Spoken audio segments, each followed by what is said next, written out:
স্যাঁচড়াগুলোর কোনো লজ্জা নাই, শরম নাই। হ্যাঁ ক্রিকেট খেলে, এত মানে, এত জুতা মারে, এত পিছে মারে, কোনো লজ্জা শরম নাই। টাহা ছাড়া কিচ্ছু বোঝে না, টাহালে গুম্মাত হয়ে যায় আর খেলাটাও ছাড়ে না।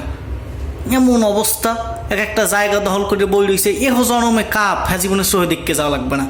কাপ খালি টাহাই নেতারি, বাংলাদেশের এই জনগণের টাহা হইয়ে পকেট ভরতে পারবে, আর কিচ্ছু পারবে না।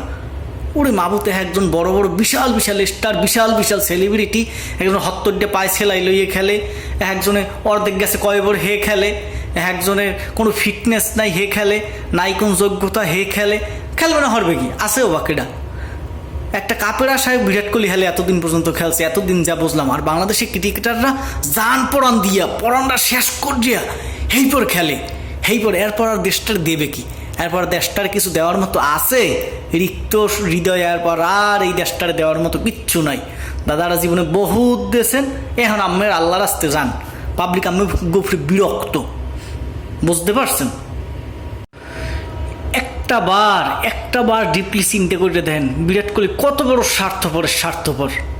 একটা কাপের আশা এতদিন পর্যন্ত দলে খেলছে, কাপ পাওয়া শেষ, খেলাও শেষ।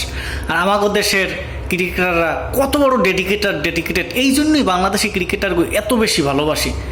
একজন আর পাওয়ার দেখ কয় পরে হ্যাপারও হেরা খেলতে আছে, একজন এমপি হয়েছে হ্যাপারও খেলতে আছে, একজনের পায়ে হত্তরটি সেলাই গিয়ে হ্যাপারও খেলছে।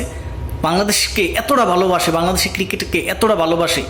একজনকে ব্যবসা বাণিজ্য রাখিয়া, এই অ্যাড রাখিয়া হ্যাপারও বাংলাদেশে খেলতে আছে। ক্রিকেটার আর কত দেবে? বাংলাদেশের ক্রিকেটাররা বাংলাদেশটারে আর কত দেবে?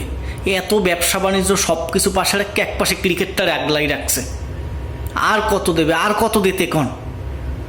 চেষ্টাগুলোরে কোনো লজ্জা নাই, শরম নাই।